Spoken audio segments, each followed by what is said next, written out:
All right, my friends, coming up on a fresh episode of Devil's Puck Luck, we welcome in Neil Villapiano from Devil's State of Mind podcast. You know him. Now it's just about chopping it up with us, taking a look at where he thought this team was going coming into the season and what's going on with Timo Meier. Maybe a little talk about Coach Ruff as well. We dive into it all coming up next.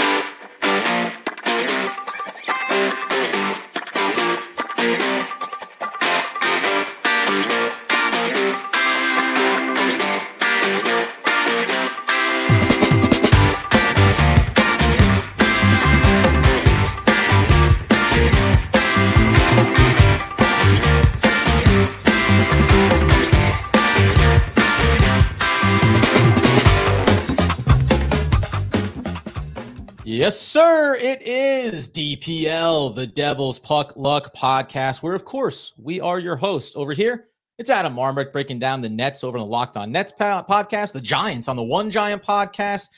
And I'm joined by Danny McDonough. Who is he? The 20-year season ticket holder. Happens to be my cousin as well, and that's actually a drawback when it comes to kicking this thing off. How are you, man? We haven't mentioned that often, you know. I like that you just kind of throw it in there, you know. Frankly, it's neither here nor there. Let's not bother with any of some of the extracurriculars because, as we said at the top, we've got Neil Villapiano from the Devil's State of Mind podcast. We welcome him in. Rate this second, sir. How are you, man? Welcome to the show. I'm doing great, guys. Thank you so much for having me on. I absolutely love that there are even more podcasts and just more coverage of this Devils team.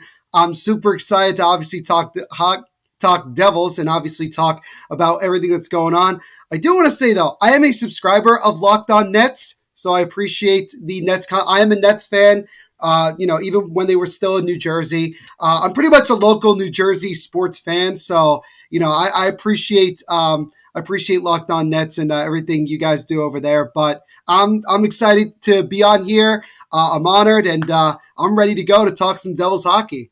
We better believe it, man. Yeah, New Jersey through and through. Back to the Kerry Kittle days, back to the Kendall Gill days, back to the Keith Van Horn high sock wearing days, right? You got to be a little Drazen Petrovic days. There you go. Okay, and you want to go deep dive. Now, we were talking about before we started, though, there's an age gap here. We don't need to say how many years they are, but so when you throw out some old school names, we're going to be talking Devils here, but sports in general. Are you a guy that deep dives back into the history of the team, even beyond your years? Because for me personally, I go back about 10 years old. Not because I don't like the teams before then. I can't remember.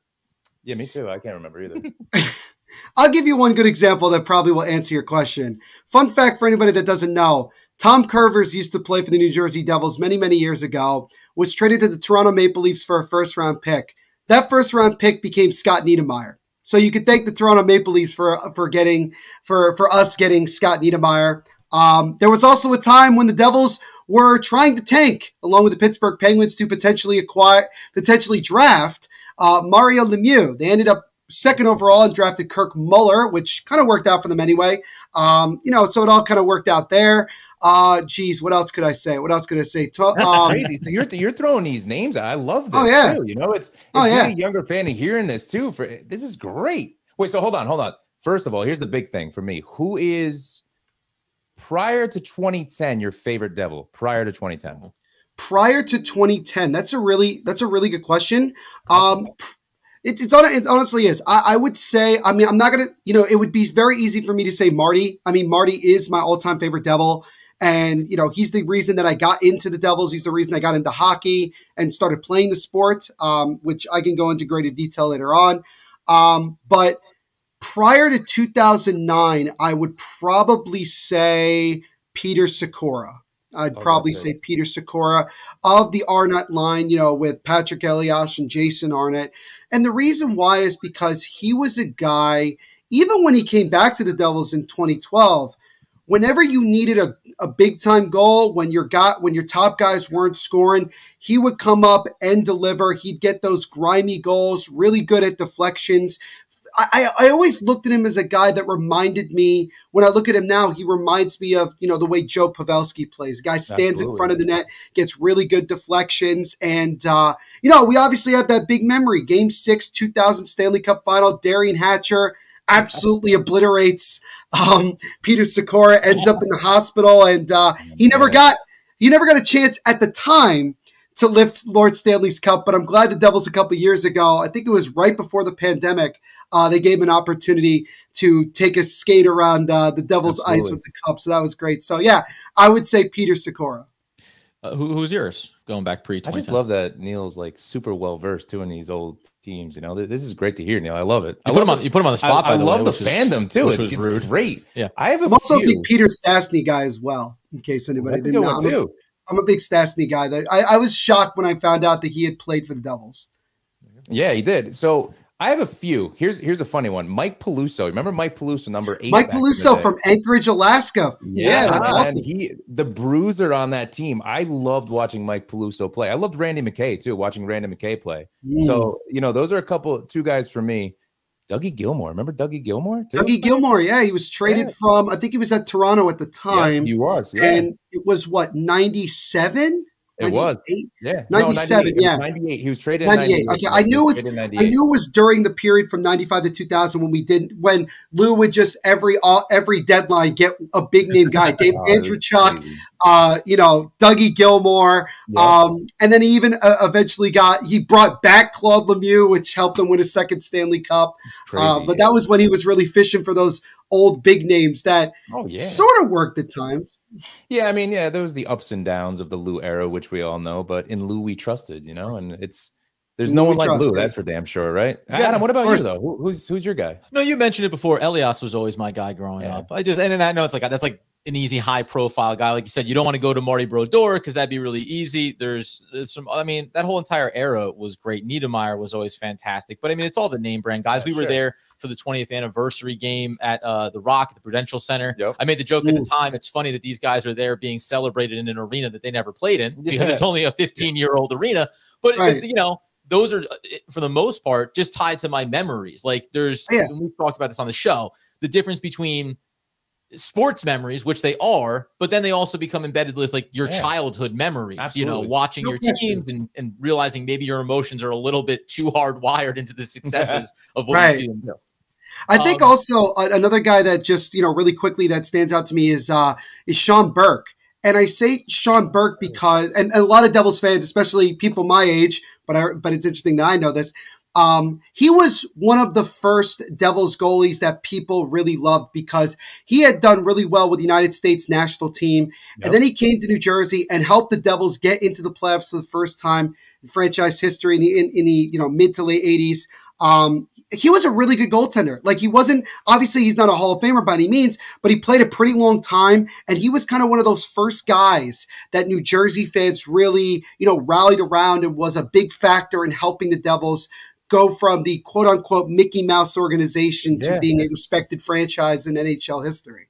Dude, Neil, you're throwing it back for me, man. I'm thinking about things I haven't thought about in a long time. I'm like, wow. I wasn't alive for any of these things, by the way. That's the other thing. I'm thinking in my head, I'm like, oh man, we're old because I remember this, you know, and I remember like, you know, my dad talking about it and everything too, and my family talking, but that's crazy. All right, but enough about the old days. Yeah, right? Sure. Let's talk about everything not related to this season, but that's what can happen a lot of times in a great way. But where we wanted to start with this was because this team is having an incredible season, arguably, and we saw friend of the show, as we like to refer, Andrew Timoni was pointing out, like, the Devils are maybe chasing down a historic season when it comes to total points. Coming into this year, though, off of where they were last year, team that showed some pluck, a little bit of a spark early, and then, you know, faded when it mattered most. What were your expectations coming into this year after they get Vitek, after they add Marino, they get Haula? Did that change your perception of this team significantly, or was it better pieces, some interesting pieces, but now let's see how they produce on the ice? I would think I would go with the latter on that one. You know, I definitely felt like the Devils improved. I felt like that they had certainly, you know, gotten better in certain degrees. I didn't know what to think of John Marino when we acquired him. I didn't think it was a bad move. I was definitely a little disappointed only because I felt like maybe we were giving up on Ty Smith too early, but just goes to show I'm not the GM of this team. So, I mean, it clearly, if they had listened to me, maybe they would have not had the success. But John Marino, really good. Vitek Vanacek, I had seen him play before. I knew who he was. it was just kind of one of those situations where we took advantage of the Capitals just not really interested in having him anymore. So again, you're kind of going into the season kind of you have everything crossed in the hope that, not only does he not get hurt, but that he actually might be decent. That was kind of the thing. And obviously we all wanted Johnny Gaudreau in the offseason. I would be lying to you if I said I didn't want Johnny Gaudreau when he was right there. First day of free agency. Nobody else was mentioned at like 4:00. Everything seemed like it was just a matter of time. And then Columbus, for some reason, Johnny Gaudreau wants to play in Ohio. But that's his choice, not mine. Not my preference, but nonetheless. And then around this time, when I say time, I mean time, actual time. On still the first day of free agency, the Devils signed Andre Palat, which I was actually like, you know what? A guy who's been to the Cup final the last 3 years, won 2 Stanley Cups, been through it all. We need more veteran leadership in this locker room. We have too many young players. Not a disrespect, but we have too many guys who are inexperienced. We need some experienced guys. And then trading away Pavel Zacha, I was so happy. I'm sorry. I was completely done with Pavel Zacha. Good for him that he's having success in Boston. It just wasn't going to work out in New Jersey. Just simple. You get 7 years and nothing happens. It's time to make a change. And I knew that Erik Haula had a pretty decent season in Boston. He had like 20 plus goals last year in Boston, but I knew that wasn't going to be the case here. And obviously getting Andrew Burnett as an associate coach was a massive, massive hire. We were really pumped about that. Ryan McGill, I knew he had done a very good job with the defensive core in Vegas. Yep. So going into the season, I said, this is a team that I think can make the playoffs as a wild card team. We're in the division of death, as I call it. I call the Metropolitan Division the division of death with how, and even now, like look at where we are now. Look at all the teams that are in it. There's a chance that we get 5 teams from the Metro alone going to the playoffs this year. So I definitely felt like it was a year where we had to take that step forward. We couldn't take another step back. We couldn't miss the playoffs because otherwise major changes were going to have to be made. I definitely felt like no matter what the situation occurred, that Lindy Ruff was probably not going to be here after this season. And that's definitely something that I'm sure people will want to get my opinion on now, considering where everything is. But for me, it was just simply get in the playoffs. That was it. That was my expectation. I didn't care how we did it. I didn't care what it looked like. All I cared about, I want Devils playoff hockey. I want this team to finally take that next step with this core. Let's get it going. We have all this talent. Everybody says, analytically speaking, we're so good, we're dominant, but we're not winning games actually on the ice. I was the same way you were, Neil. I was the same way you were. And you know what's funny to think about? Not to cut you off, I'm sorry, but no, it's fine. Lindy Ruff, right? It goes from fire Lindy to I'm sorry, Lindy, pretty quickly right in the beginning of the season, the whole coaching thing. And the funny thing is, too, it's you look at where we are now, and I had the same expectation as you. I'm like, let's get in the playoff. Let's grind out the season. We can be a good number 2 wild card. We can be a good number 1 wild card. We're going to have a chance to beat an elite team. But now we're talking about we are one of those elite teams in the Metro. Isn't that crazy to think about, Adam? Well, in the Eastern, and listen, in the Metro division, if it's the division of death, according to Neil, I love that. That's where the devil reigns supreme, though. I mean, yeah. Neil, it's a little bit of a thing I like to do here. I work in it because some phrases, some sayings. I've been doing some impressions lately that I think are absolutely crushing it. Yeah, we'll talk about that later. Sean Connery, maybe today. I don't want to. Thank you. But so to your point, then, so you like that, and then Vitek, just on him real quick because it's funny. In recent, I want to get your opinion just on where you think he is in the state of his game. There's been some ups and downs with him, but I went back. You're talking about getting him when you talk about getting him from the Capitals, he has the exact same save percentage that he had every season before coming here. Yes. 0.908. Now, whether or not it's been consistent enough all the way through, that's a different story. And then even the goals against as well.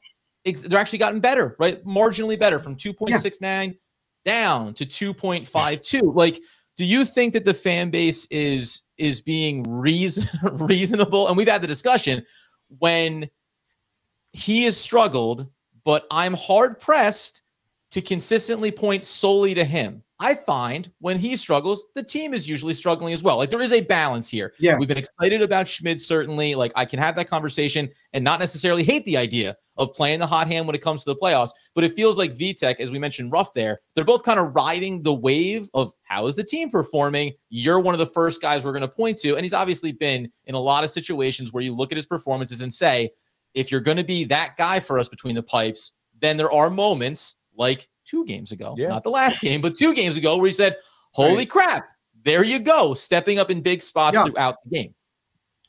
You know, first of all, I love Vitek just simply because he wears my uncle's number. Fun fact for anybody that doesn't know, my uncle played in the National Football League for over a decade. Phil Villapiano, who wore 41 for the Oakland Raiders. So anybody wearing... Is that what, 41? Is that like fullback, maybe a safety? Linebacker, left outside linebacker. Mm-hmm. Oh, okay, very nice. He played on the 76 team that won Super Bowl 11. He played with, he was coached by John Madden, played with, Kenny Stabler, Dave Casper, that great offensive line. Just a little fun fact for anybody that doesn't know that. But look, Vitek has been way more than what we could have asked him to. And I know right now, over the last 6-7 starts he's looked shaky. I get it. Last night against Tampa wasn't great. But let me just be very clear. When Blackwood came back, Mackenzie Blackwood came back from this, not this injury, but the injury before, and he played a couple really good games, he didn't win a lot of them. Why? Because the defense in many times failed him. Now, you're starting to see that more with Vitek, where he's having the defense fail. Let me just state this. Should Vitek have stopped 3 of the 4 goals last night? Yeah. But at the same time, to quote Lindy Ruff, he's not the one making stupid passes that result in 2-on-1s. 2 of the 3 goals were 2-on-1s. And Dougie Hamilton, who just doesn't play defense for whatever reason, but then again, we don't pay him to play defense, apparently. This is just that was one of those games where it just looked like when the defense and the team is not playing well in front of him, it becomes a little bit more challenging. That's not a knock on Vitek. I think also, I said this on an episode last week, that Vitek, he's already played more games than he's ever played in his entire career. This is only his 3rd year in the NHL. He's learning how to be that number 1 guy. So is this a learning process for him? Yes. Is it a learning process for the team? Yes. All this stuff. And you mentioned Akira Schmid and riding the hot hand. Look at the last time the Devils made the playoffs in 17-18. Corey Schneider was our number 1 guy to go into the season. Midway through the year, gets hurt. Yeah. Keith Kincaid goes on that unbelievable stretch where he's one of the best goaltenders in the league, just statistically. What do the Devils do when Corey comes back? They ride the hot hand of Keith Kincaid. He struggles. They go back to Corey. He plays well, coming in relief in game 2. They win game 3. He was solid the rest of the way, and that's how it happens. So, in my opinion, whoever the hot hand is when the playoffs start is who I would go with. Whether that's Vitek, whether that's Akira, whether it's Mackenzie Blackwood, if and when he ever comes back from injury, we don't know. So, overall with Vitek Vanacek, I have had just such a relief watching him, be in net. Like, even last night, it didn't really irritate me as much as maybe it irritated some other people on social media. I told everybody to calm down, but, sometimes being the voice of reason doesn't necessarily work out. But that's besides the point. That is besides. We're having the exact thing. Yeah, we were talking about that too. Everybody just needs to slow down and relax. This is going to sound like a knock on people my age, but it is the younger generation who has done nothing but experience this team embarrassing themselves. I was going to say it feels like you're a problem. You know what I mean? Like, right. It's my issue. It's not you guys. You guys are fine. I'm the one that has to go on Twitter and Instagram and tell everybody to calm down. My tweet, literally last night, I said to everybody, relax. It is still blowing up for whatever reason. I don't know why. And also, the difference between fans on Instagram and Twitter, completely different. Oh, it's so different. It's crazy. No, because here's the thing. On Twitter, everybody's agreement with me. Yeah, it's fine. No big deal. On that Instagram, I get replies all the time. Oh, this is BS. Akira Schmid should start in the playoffs. And I'm like, what the hell? It's funny too about those things and because in that game in particular, I'll tie it back to it, but it's funny because social media wise, and by the way, life wise, when you're talking to a certain group of people that feel a certain way about a team or about any topic, it depends on what their demeanor is to it, right? Yes. Do they want to be nuanced? Do they want to be reactionary? Yeah. The funny thing about it though, you were at the game, your brother went. Disaster. He's clearly a black mark on this franchise. It's totally John's fault. Last game that we've seen him at. But in that game, as far as Vitek's concerned and performance-wise, it was such a night and day from a defensive standpoint, where just the game prior, we were praising the defense first period, 11 block shots, playing the passing lanes, being disruptive, and then they turn around the very next game and they go, no, guess what we can do for you, though? We can also turn it over in the neutral zone, give you odd man rushes, and make it a mess. You know what it was? I think that was one of the worst second periods I've seen the Devils have, and probably one of the worst periods of the year. It was so bad, the defensive breakdowns. I was so shocked that Dougie's play was horrendous. This could have been one of the worst defensive periods Dougie Hamilton has had all year. I'm sure, Neil, you agree with me on that too. Well, this is what happens when we're not playing well. Dougie gets exposed because, look, I love Dougie, okay? I love what he's doing offensively. He just doesn't play defense. He's very lazy defensively. I mean, it just like, do you see how many times like the puck slowly rolls back to our end and he's just like gliding his way back to get the puck? It's like, dude, hustle a little bit, get it back. Let's go. He's shown that he's going to have those lapses, and of course, he makes up for it offensively. Adam, you see it obviously too. Yeah. But I think the thing for me is everybody's putting that blame on Vitek, which I never understood for the second period. Some of the goals were soft. Listen, he probably could have saved 2 of those goals. You know what I mean? But Kucherov goal, I think he should have definitely stopped, in my opinion. Yeah, but how many times are you going to see a 2-on-1 or a defensive breakdown in front of the net, or an opposing player getting a clear shot from the circle? Yes, he should make those saves. But I'm going to be with Lindy Ruff on this, and I'm putting it on the defense, because you cannot perform against Carolina the way you did and come in against Tampa, play a great first period, just get extremely unlucky. We talk about puck luck all the time on this podcast. Get extremely unlucky in the first period. Yeah, it is. Get extremely unlucky in the first period and then come out in the second period and look lost. It's like you're a completely different team coming out for the second period. Okay, so I mean, there's something else I want to get into Ruff here, I guess, a little bit, because that's been a big topic too. Marino, who we mentioned being brought into this team as well, he's over 88 points in terms of production on the season now, plus 13. We said this the other day though, and we don't even need to over discuss it. It's just he's kind of the guy that why you should love him is because you don't talk about him, right? The best way that you can think about certain players when you're talking about getting into second and third lines and just production is, if I don't have to say their name, that's probably the best case scenario. Like, Marino is where he needs to be, doing what he's supposed to be doing. I think a lot of times, even down to the third and fourth lines, that's what you'd like to have more of. So for me, and I'm going to jump in here to something Neil said in the beginning. I loved the Marino acquisition. I hated Ty Smith's game. I know that you did. Oh, yeah, that's one of his. Yeah, I didn't. I was not a Ty Smith guy at all. I've never seen such poor play from a young defenseman the way he was, where he was so out of position a lot. But I understand your argument completely, because I was kind of like Miles Wood, like how I'm with Miles Wood now. I'm not really a Miles Wood fan, Neil. So if you listen to some of our past episodes, I've kind of lost my steam with Miles Wood, especially that he's hurt again. I'm just like, you know what? Like, he's not going to be here next year. Like, that's just what it's going to be. No, he's not. One of the reasons why we got Lazar is that reason. You know what I mean? Lazar's. Oh yeah, we're going to see a lot of Curtis Lazar moving forward, guys. But talking about Marino was my. Even above Palat, I liked Marino acquisition that much. And I thought that this was really going to solidify this defense, because I watched him a lot with Pittsburgh too, so I had an idea of who he was as a player, and I thought he was going to fit this system really well. And man, he is the unsung hero of the defense corps.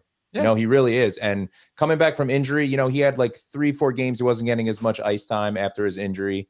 Had a couple rough moments, and like all our defensive players, there's been a few rough moments for everybody. But to me, I rely on him the most in the most important defensive spots. Yeah, let's talk. It's a good point, and there's some of the little things you're just looking for. And by the way, like we said at the top, when the expectations change and you want this team to be in the playoffs and you want them to be dangerous, and now they are a dangerous team, all of a sudden those little things that you kind of can gloss over when you're a middle of the pack team or a team that's going to miss the playoffs, it's a lot different now.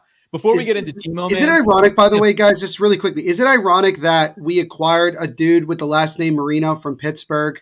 Like, if you're a football fan, is it not ironic? Like, I call John Marino Dan all the time. Yep. And literally I'm at games and I'll say like, yeah, good job, Dan. And I will have even older people look at me and be like, what? And then I have to explain it every time. And then they're like, oh, right, the football player. And I'm like, yeah, like, and I realize, like, being somebody who covers all sports for a living, not just hockey, I realize that not everybody knows every sport and every player. So it's like I have, but I realized that recently how ironic that was, that he came from Pittsburgh. Dan Marino, born and raised in Pittsburgh, went to Pitt. I don't know, just some really random thought that I had in my head. I do that too, by the way. I was calling him Dan like when he started, the season 2. When you just scream out, because all fans do it, by the way. When we're at games, we scream the first name of players. You know what I mean? And say, like, if I was talking to McLeod, I'm like, let's go, Mikey. You're better than that, Mikey. Yeah, we do that. That's what we do. So you're screaming out Danny. You're screaming out Danny. Yeah. And you're thinking, why isn't he making that pass 40 yards downfield? The receiver had the seam. And then you come back. You come back to NHL. And why isn't he looking at me while he's on the ice? Why can't he hear me? The other thing is, and how come he doesn't have like a Jerry curl? Like, what's up with that? Right. Dan Marino, Miami, Dolphins, Ace Ventura, Hootie and the Blowfish. There's a circle of life here that I think really exists for people. Frankly, Hootie and the Blowfish, I don't want to get off topic here. As I get off topic here, go back and listen to some of those cuts, man. That music holds up surprisingly well. For a 90s band, it still cooks there a little bit, Neil. I'm sure you're going to be tapping into that. We're showing our age a little bit here. Darius Drucker's still doing his thing, though, man. So there's no reason to knock it. Is Ruff messing around with the lines too much? That's something we've been talking about. Does it bother you? Because we've debated this. I said when you make a trade, and I've related it to other sports, you're talking about, covering all sports. I cover the Giants, I cover the Nets. When you acquire new players, there's some tweaking that goes on. There's some testing that goes on. Now, there's also expectations for those players when they come in. And we're going to talk about Timo. But do you think that Ruff should be setting it and forgetting it and seeing how it gels? Or are you comfortable with him kind of mix and matching a little bit here when you're not necessarily seeing the production you want? I think Jacques Vaughn should start Cam Thomas moving forward. That's the first thing I just want to say really quickly. He's talking about net. He's got to clean up his attitude. He's got to clean. And by the way, this isn't even like he has. I'm sorry. I didn't mean to change subjects like that, but I just want to say I'm okay. You guys are. There's gonna be people watching this podcast like, what are these guys talking about right now? What is going on? Why are they talking about a French man? I don't understand what I'm listening to. I'm a Nets fan too, so I know. Right. But to talk about Lindy Ruff, I mean, it doesn't bug me as much before the game. It bugs me during the game. That's fair. I do not like that Lindy gives up on lines 5 minutes into the game. Like, he started, like, here's a good example, right? Boquist, who I love, by the way, and I think is actually one of the most underrated players on our team. It doesn't get talked about enough. He finally got a crack on the top 6, and I thought he deserved the right to be up there with the way he's been playing on that third line. He gets a start against Washington, and Lindy Ruff gave up on that one shift. He had one shift, and then they went, all right, we're going back to Brett, Jack, and Timo again. And it's like, what was the point? Did you want Boquist to go and score a goal right away to, like, all of a sudden appease? Like, I feel like sometimes Lindy, I'm trying to figure out the word, like, just overreacts too quick. Like, he just reacts too quickly. He gave up the puck. And I know exactly what you're talking about in the Caps game. And we were watching it actually at Amendment 21 in Point Pleasant here at the bar. And it was his first shift on that line, and he had an egregious turnover in the neutral zone, Boquist did. And you're right. And exactly what you're saying. He gives up so easily when he sees that one play. And he's like, nope, that's it. We're going to switch it up. And I think a lot of that has to do with simply, we still have an incredibly young team and a lot of guys learning how to play. I'm not defending Lindy Ruff in any way. I'm just saying that is the mindset of him. But at some point, Lindy Ruff has to say to himself, look, when I don't touch the lines very much during the game, things eventually start to click. Yes. But if I keep screwing around with the lines the second the game starts, there's no chemistry flowing there. There's nothing. You ever wonder what? Look at the first line. Look at our line of Mercer, Tatar, and Nico. He hasn't touched that in like 6 games, and it's worked out just fine. Yeah. He hasn't touched the third line of Palat, Hala, and Boquist. Working out just fine. For some reason, that second line he has to touch every single game. And I pray to God that we just stop that, because we got Timo Meier for a reason. We didn't just get him just to have him. We got him for a reason to help Jack out. Let them do what they need to do. They need time to work this out. It's going to come. Just got to give it some time. But in terms of changing up lines, it's just frustrating that he does it the second the game starts. Yeah. So checking in here, if I look at my notes, Neil says fire Ruff, and I guess that's what we can expect there. But you're agreeing though, just in the sense of like it's a young team, and I think that's a little bit of part of the, not a problem, it's a good problem. When a team is achieving the way the Devils are achieving, you are hyper focused on some of these issues, but we talked about it when they went through their losing streak after they had a nice winning streak. Like all of these things, do you agree just that Ruff is like, You gotta, at some point, you have to accept growing pains, Yes. even knowing everything that's on the line for you down the last 14, 15 games of the season. Like, yeah, I get it. But there's no one else to go to, by the way, too, which is usually what you bring up. When you bring up a guy from the fourth line and you mix it up, it's what's the expectations? You're going to throw Wood in there and he's going to prove something that you didn't expect, or Smith, no, etc. You're right. And I agree with Neil 90% of the way. Here's the thing that I was okay with. 90% of the way. Yeah, what I was okay with was Boquist obviously going up to the second line. I was fine with that to reward him, right? Yeah. Randy Ruff has been the same way his entire career. If you look back at the Buffalo days and when he was coaching, he's always done this. He rewards players that are playing extremely well, and he's kind of demotes players that are like, what are you doing there, buddy? He did it to Brad. He put Brad on that third line, too. He wanted to promote Boquist, but he put Brad on that line because Brad has had some horrendous defensive play on that Jack, Timo, and Brad line on the second line. So it's bad play. What is killing me, and Neil, I don't know if you've heard me talk about this in other episodes, leave Kevin Ball in the lineup. Yeah. I agree. Yeah, I completely agree. In the lineup, Kevin Ball has shown such progress as a young player and promise as a strong defenseman going into the playoffs. So this is the outlier of the guy that's actually being consistent, and Ruff's like, nah, maybe not. But because he had one bad game. Right. He came out and Smith played 2 games because Ball had a bad game. And I get it. I get that. Also, Lindy leans towards his veteran guys like Brendan Smith. I mean, like, first of all, I don't know why we signed Brendan Smith to a 2-year contract. I don't really get that. But to piss everybody off, I guess. You know? It was pretty simple. I mean, he's doing a good job of it. There's no question about it. I mean, it's not necessarily Lindy that gave him the contract. It's more fit. Well, listen, we're not even playing tonight, and Brendan Smith is taking a 2-minute penalty right now. Exactly. If you're reading this right now, Brendan Smith's in the box 2 minutes for slashing. Like, that's literally, like, that's the thing. Kevin Ball had, he started the year off slow. Then he went back down to Utica. Then he came back in like late December. And since like the turn of the new year, like a lot of guys, he took his opportunity and ran with it. Very good defensively. He's not going to score a lot of points, and that's fine. And he's starting to be more physical. The dude is 6'8" and over 200 pounds. When he was introduced by the Devils, he did an interview, and he was like, "Oh, I'm more of an offensive defenseman." I was like, "You're 6'8" and you're an offensive defenseman. Does that make any sense? What you just said? He wanted to be an offensive defenseman. That's the funny thing. But he's not. No, it's like Mason Geertsen wants to be a goal scorer, but the dude sucks. Everybody loves his hair, literally what I look at. Everybody loves his hair, though, Gearston. Everybody's talking about his hair on social media now. Great. He can have that nice flow in Utica the rest of his career. I don't care. You're exactly right with Ball, and Adam, we talked about this a lot too.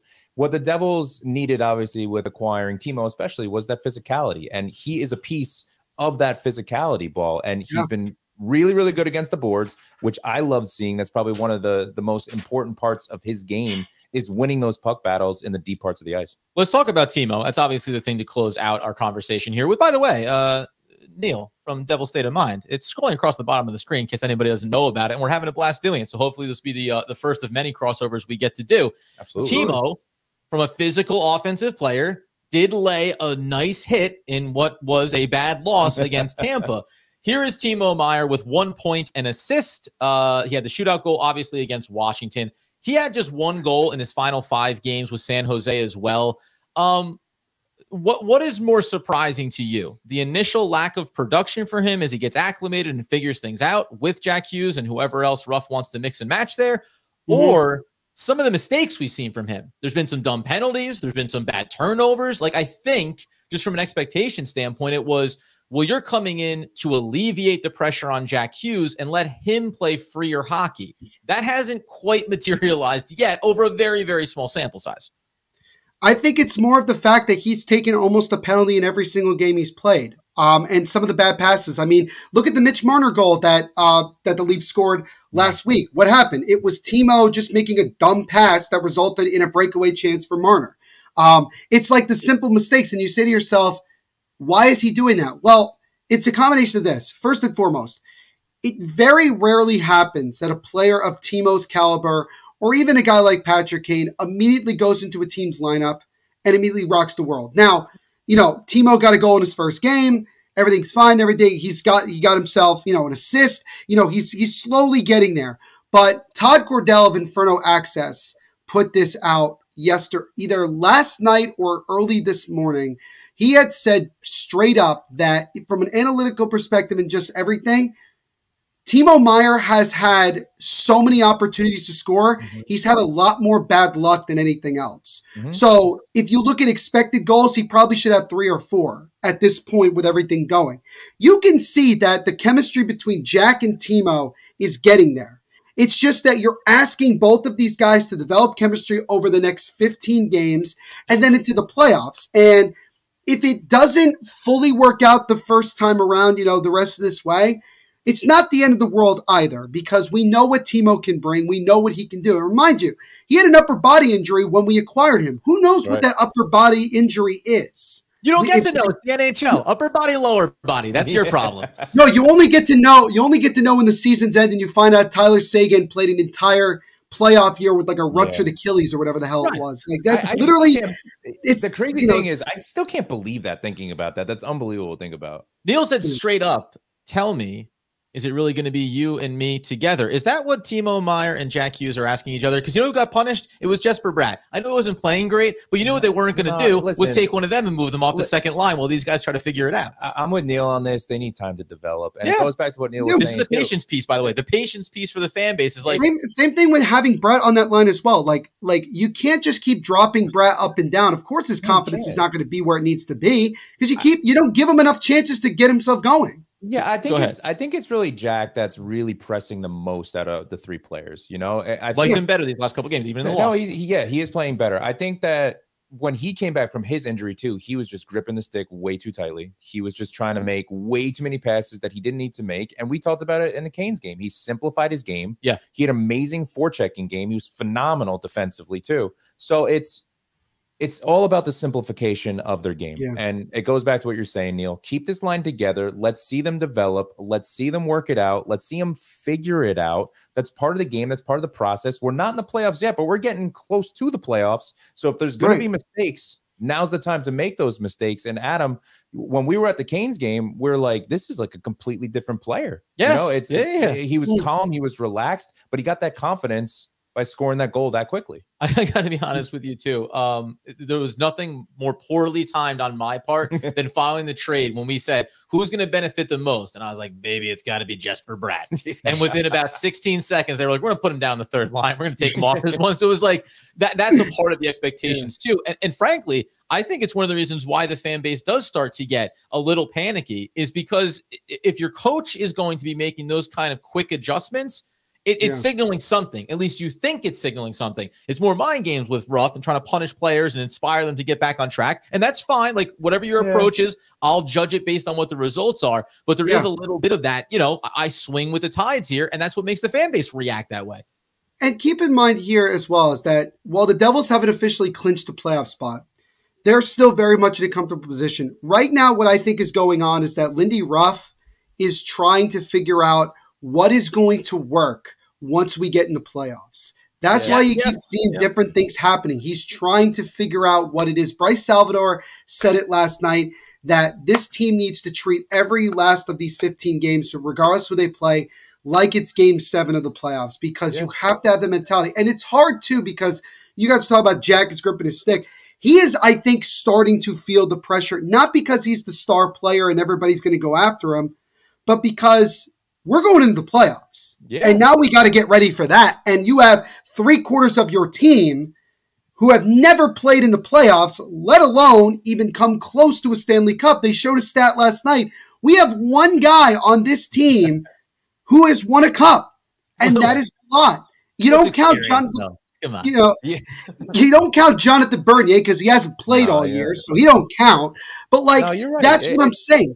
We go back to what Adam and I spoke about last episode. It's that this NHL season is so grueling for young kids physically, but mentally. This is all about the mental state of their game and really understanding the moments that they're in. And Neil, your point, Palat's the only guy that really has that playoff experience like that, and that's won a cup. So it's you think about what's going through these young kids' head, knowing that for the 6 core guys, that we obviously know, the Timo, the Jack, the Bratt, Mercer, Hamilton. So these guys, there's so much pressure on them, especially the kids that are under 24 years old. There's so much pressure on them, and it's being put into those moments. And I get why people are upset with Lindy Ruff and how it's just kind of wishy-washy and back and forth with these lines. I get Ruff's mentality. And it's not that I'm so against it, but at some point, Neil, like you're saying, let's keep these lines together for the entire game. No matter if there's a dirty turnover that you want to throw something as hard as you can against the floor or against the wall in anger, keep these lines together. Let's figure it out in game with these defensive turnovers, and let's keep grinding. Let's grind and let's figure out what's going to work best in the playoffs. And this is where also, like, just to give a quick example of a different sport, it's like when you have a rookie quarterback and you don't want to be in a situation where the first chance he makes a mistake, he gets pulled. Like, you know, when Kurt Warner was with the Giants back in like 2004 and Eli was a rookie, Kurt Warner kept coming off the bench whenever Eli would make a mistake. And Kurt Warner went to Tom Coughlin and said, look, the only way that this kid's going to have any success and believe in himself and grow confidence is that he's not constantly looking over his shoulder every time he makes a mistake. You let him learn. You let him grow. You let him develop. And that's what Lindy Ruff has to start doing. Allow these guys to make mistakes. Allow them to figure it out. When he doesn't touch the lines, when he allows these guys to just play, you can see the success there. That's why also, like, playing Tampa, 3 of our next 4 games, you know, obviously including last night, is good for this team because it allows them to say, look, you're facing the cream of the crop right now. A team that has been to the East, that has won the Eastern Conference 3 consecutive years, won the Stanley Cup 2 of the last 3. They know how to get it done. They've been in every situation. Before they won a cup, they got swept in the first round of the playoffs by the Columbus Blue Jackets. Yeah, no, like they went through. They went through the ringer. They went through the embarrassment, and they came out eventually victorious. This is what this Devils team is learning. To go from being a doormat to not only a playoff team, but one of the top teams. They're not going into the playoffs as a wild card team, just getting in. They're kind of free will. They're going to have a lot of pressure going into the playoffs because people are looking at them as a team that not only can make a deep run, but could possibly win a Stanley Cup. I'm not certainly looking at that and saying, we got to win a cup this year. We're not in the Rangers position. We're just getting started. We have just slightly opened the door. We haven't kicked in the door just yet. So just let the guys learn from their mistakes, grow from it, and go from there. The only way they're going to figure it out is if you let them play without the fear every time if they make one mistake, even if it's minor, they get benched or they get sent down to the 3rd or 4th line. That's not a recipe for success with a team that's not trying to win. You can hear it in Neil. There's excitement, there's passion, there's joy, there's also frustration, there's also a little bit of anger. Like, and by the way, that's a part of being a Devils fan, part of being a sports fan in general. And Dan has talked about that. About they're young. This isn't the end of the journey. This is literally the infancy of it. So go ahead and let these guys find their rhythm, deal with the growing pains. Let's see what happens in the playoffs. Don't start setting expectations. And honestly, when we started to come on to do this episode, I knew the way that time counts, if I'm not correct, 15 to 20 reads out about 42, 51 going on 43 minutes, which I knew this was going to be, though, because we know that Neil, we're going to wrap up here and we'll plan to get back together as the playoffs approach, as we get into the playoffs. I don't even want to start talking about what do you want to see them do, right? Because we start to put our toe in that water and then think there's still a long ways to go here. But let's close out on this question. Your name is Neil Villapiano, but that's Italian. Would you prefer, if everybody, I'm not just talking about me, do you want a little more like the Villapiano? Like, do you want a little bit of something on there, or have you kind of Americanized yourself? No, I would say that I would prefer to have a little bit more Italian spice in it. I mean, I don't look at myself as somebody that just has an Italian last name, but is straight up an American. Like, I'm very proud of my Italian roots. I mean, basically what I'm trying to say is that my family is the very typical Ginzo family. And what I mean by that is this. Number one, we live in a brick. Go ahead. Go ahead, Neil. Finish your sentence. Go ahead. Finish your thought. I was going to say, my house is a brick house, which is a very typical Italian thing to do. Yeah. We have a brick oven. That tells you all you need to know right there. And we make our own wine in my basement. So this is again the whole and I tell people, just listen to my full name with my confirmation name in it, and that will tell you exactly that'll give you the answer right there. So I would say definitely more the Italian vibe. Got a confirmation, middle name. Neil, I'm coming over. We're going to have some of the wine. We're going to make some of the pizza. We're going to have a good time. All right. That's what it's about. Right. Sounds good. My last name is McDonough. His is Armbrecht, and we're mostly Italian, so it's there you go. People don't know it. Anyway, this has been a barn burner. This has been absolutely incredible, man. Awesome. Neil Villapiano of the Devil's State of Mind podcast. You see it scrolling across the bottom here as well. You get him at Devil's State over on Twitter for the podcast. He's on the Hockey Podcast Network with that show. It's also the MVP show for your personal account. Anywhere else that people need to know, you need to find, you need to watch, you need to love you. Yeah, so also I'm on Instagram at Devil's State of Mind, so you can check me out on there. We also do have a Facebook page as well, so if you just happen to still have a Facebook at this point in 2023, first of all, why? Second of all, if you do, please give us a like. That would really be appreciated. New episodes out every Monday and Thursday, so we'll have an episode out for Thursday. We just spoke with Sam Nestler, who now covers the New Jersey Devils after covering the Dallas Stars.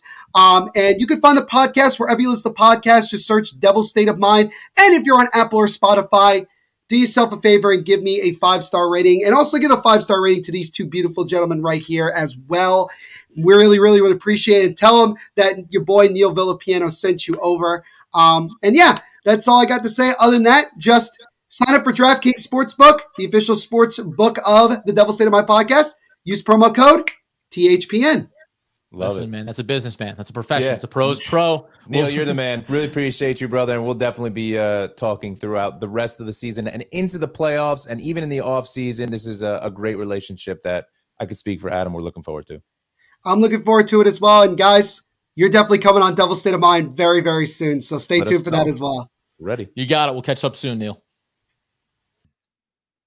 Oh, baby. So that was Neil Villapiano from the Devil's State of Mind podcast. Obviously, I mean, listen, we already know that everybody around Devils know him. If you want to have somebody who obviously has quality content, who obviously has a great knowledge around not only this season, but past seasons and the history of the Devils, he's a great follow. So go do that, man. We can't wait to be catching up with him. We're already talking about doing some great collaborations as well. But before we get out the door, because that conversation was so good, Danny, we didn't even get to bring up the game. We're recording this on Wednesday night, Thursday night, the rematch against the Tampa Bay Lightning. Coming into it, at least as of Wednesday, some possible misses, possible scratches here coming into this game that are going to affect the depth. Yeah, we see that Wood and Bastian are banged up. Bastian we knew was banged up. Wood was not on the ice today too. What's kind of crazy is the Devils have practiced like 3 or 4 times in March. That's it. I think it's 3 times in March. Crazy to think about. And it goes back to the young kids and the playing and not burning them out. And sometimes you have to live. And by the boy, what a great thing. Expectations for this game. But what a great thing, a reminder to bring up here. When you see the team sometimes struggling and you have new players like Timo Meier, we're hoping to see more of Lazar. There's only going to be so many opportunities to develop that chemistry anywhere else other than in-game on the ice. Which is exactly what we're talking about with Neil. Like you said, let's keep the lines together throughout the game, even though if they struggle, let's work through it. But, yeah, we'll see if Wood plays. I think he's probably going to draw it for a game. I'm going to say that. Maybe Wood is listen, I've talked kind of poorly about Wood sometimes on this podcast. But Wood's a trooper. You know, that dude's tough. So if he can play. He's a mahogany. It's a tough wood. Or a balsa. No, balsa's soft. It's a soft wood. Mahogany. No, mahogany. Strong mahogany. Yeah. But no, listen, this dude is tough. So if he can get out there, he's going to get out there. Bastian is probably going to be out, so you're going to see Lazar again. Maybe Sharon Govich draws back into the lineup. So, you know, we'll see what goes on, but there's going to be some mixing and matching with that fourth line. So, you know, let's see what goes on. Taking a look here, we've got the Devils minus 135 on the money line. The over-under is 6.5, which, by the way, guys, here's what I've learned over the course of this podcast. The line's always basically 6.5. Yeah. It's only once been 6. Yeah, with the Devils especially. They got that offensive firepower. You're usually going to see 6.5. Rarely are you going to see 6. I'm staying away from betting this game completely. There's no bets for me at all this game. I'll have one. No bets. Follow us on social. I'll find something. You'll find something. What are your expectations for this one after a disastrous performance? Full 60 minutes. You know what I mean? Let's come out strong and they always fast. play 60. 3 periods. Yeah, no. 20 minutes. They got to complete. They got to play it. Oh, they have to play for 60. I get it. Yeah. You're going to make your defensive breakdowns. It's going to happen. Let's eliminate the amount. Let's eliminate the odd man rushes, please. We just want to see more of that development from the second line, you know, from the Timo, Jack, and Bratt line, which we're going to assume they're going to be together. We want to see that development. You know, Neil brought up a good point. I think that the goals are going to come for Timo. I think the more the assists are going to come from Timo. You saw that spinorama shot on the only goal they had against Tampa, where he had an amazing shot that Severson cleaned up. He was in the right place, right time. those are going to start to fall for Timo. I think you're going to start to see the goals. So everybody, like we talked about, let's calm down a little bit. Everything's going to be fine. Let's regroup. This is a great test, as we were talking about with Neil. This is a phenomenal team in Tampa that has the veteran experience. It's a tough matchup for us, but we can win this game. Yeah, and I think it's just, again, you mentioned it going into the Tampa game. The first one, it just mattered about playing consistent, playing well. It wasn't about winning or losing necessarily. And they play inconsistent. They don't play well. And that's now you reset it. And that's what you say you want to see from them here. I'd like to see that second line, man. Give me a sample size where 1, 2, and 3 on the offensive lines are all clicking for a game. Because then we start to see how dangerous this team can be and how quickly you can bury teams. We talked about the come from behind. Sure. We all thought maybe that was possible against Tampa. It didn't work out that way. But it's going to be fun to watch that. And I continue to look at the defensive recovery from the offensive lines. You need to be there, especially in pinching situations. And that goes both ways. Defensemen, don't start pinching unless you know someone's going to be there to cover for you. It's not only that. You don't want to see Jack -2. You don't want to see him being -2 in a game. It's a bad feeling, obviously. And more so is that first power play unit is not playing like a first power play unit. Yeah. So we need to see that development. I'm really hoping they worked on it a lot at practice today because it looked very slipshotty. And I think our power play 2 line is our better power play unit right now. Trust the lineups, stay with them. That's a message for Coach Ruff, and it's what makes him our word of the day. Ruff is the 4th word out of 5 in line to receive 2 tickets from Danny McDonough for the 3/21, the March 21st game against the Wild, and you have 2 choices. Pair of tickets. You can be in my regular season tickets, which are row 1 mezzanine, center ice. It's right about here. Great tickets, great seats. Or you can be lower bowl. You're going to be over here. You're going to be about 15 rows off the ice, and you're going to be corner ice. So there. Whatever you guys want. Here, and then you walk up the stairs. You go around. You got to go down the outside of the stairs, but then you get back underneath. You go through the curtains, and then you go down, and you can be right there. So you got 2 chances, 2 options, 4 keywords. Today was Ruff. That was great. Let's string them all together. We're going to blast it out over on social media, and it's basically going to come down to it's going to be time stamped. First fan that lists all 5 of those keywords, which are all names. I'll give you that much. You're going to be the one that gets the choice of where you want to sit at that upcoming Devils game. That's what we're doing on the podcast. I want to add, too, is I appreciate everybody DMing us the keywords already when tweeting out or putting on the story. They're already mentioning it in the DMs and everything. Not the way that, but by the way, that's not the way that works. You have to give all 5 in one message. So we're no credit for putting them in. Although what you do get credit for is subscribing to the podcast, subscribing on YouTube, following us, sharing it, turning on the alerts so you see when our new episodes go up, sharing it with your friends, leaving a review, following at Danny the Face on Twitter, following at Adam Armbrecht on Twitter, following NJ Devil PL over on Twitter as well. The handle which I am going to change because I got confused at the infancy of it. We got to be more direct with that. So that'll be coming. Also, and one last thing, friends, this hat right here, you may remember it. This is the hat that was purchased at the Canes game. The game where the Devils shut out those Hurricanes 3-0. I said I'd break it out for big moments and special occasions. Oh, I didn't think you were going to put it on right now. Oh, this one premieres on Thursday, my friends. It is a Thursday. It's Tampa Bay. Second of a back-to-back against them, obviously. Let's wear the luck. Player to watch. Oh, I thought you meant me. No. Oh, I apologize. Player to watch Thursday's game. Go. I'm going to watch McLeod because he's been playing really consistently for them, and you need that level of focus when it comes to the defensive side of things. I like that. My player to watch is Timo. I think it's time for him to break out. Go on and assist. Hey. I like that. Guys, thank you so much for supporting us. Big thanks to Neil. Again, absolutely fantastic conversation with him. More of those to come with great content creators and some names from around the New Jersey Devils universe until the next episode following a New Jersey Devils win. Remember, just like the man on the ice, all things are going to be gravy.